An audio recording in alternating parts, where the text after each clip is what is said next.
Bom, galera, aqui é a minha Fan 160. Uma moto muito boa, não tenho o que reclamar. Completinha, corre muito. Já tive a oportunidade de botar 136 nela já. Acho ela em dia mais. Agora é o seguinte, ela tá com um problema que eu acho que pra mim é um problema. Tá com um som estranho no motor que não tinha. Depois que da primeira revisão de 1000 km, começou um barulho estranho aqui, eu vou mostrar aqui pra vocês.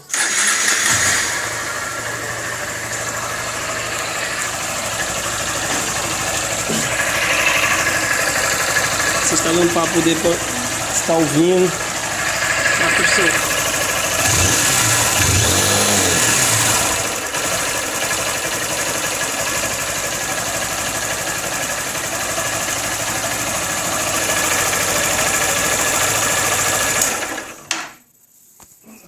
Uns dizem que é corrente de comando, outros dizem que é o bico injetor trabalhando, faz essa zoadinha. Mas é uma zoada que incomoda.